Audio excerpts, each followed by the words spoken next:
বিয়েবাড়ি স্টাইলে মাছের মাথা দিয়ে মুগ ডাল রান্না। প্রথমে শুকনো কড়ায় মুগ ডালগুলো ভেজে নিন। তারপর ডালে সামান্য হলুদ দিয়ে সেটা প্রেসার কুকারে দিয়ে দিন। সেদ্ধ হয়ে গেলে লবণ আর পানি দিয়ে কিছুক্ষণ ফুটিয়ে নিন। এবার মাছের মাথাগুলো হলুদ আর লবণ দিয়ে ভেজে নিন। এবার কড়ায় সরষের তেল গরম হলে তেজপাতা, গোটা গরম মশলা, শুকনো লঙ্কা আর গোটা জিরে দিয়ে ভালো মতো নেড়ে ছেড়ে পেঁয়াজগুলো দিয়ে দিন। পেঁয়াজ লাল লাল হয়ে গেলে তার মধ্যে দিয়ে দিন আদা রসুন বাটা। এবার সমস্ত কিছু ভাজা ভাজা হয়ে গেলে দিয়ে দিন হলুদ গুঁড়ো, লঙ্কার গুঁড়ো, জিরের গুঁড়ো আর ধনের গুঁড়ো। মশলাটা কষিয়ে নিয়ে আগে থেকে কেটে রাখা টমেটো কুচি, লবণ আর কিছুটা পানি দিয়ে এটাকে কিছুক্ষণ ঢাকনা চাপা দিয়ে রেখে দিতে হবে ভালো মতো সব কিছু সেদ্ধ হওয়ার জন্য।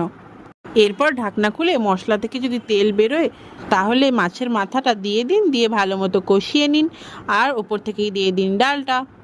তারপর ডালটা ভালো মতো নেড়ে ছেড়ে ফুটে এলে ওপর থেকে ঘি দিয়ে পরিবেশন করুন বিয়েবাড়ি স্টাইলের মাছের মাথা দিয়ে মুগের ডাল।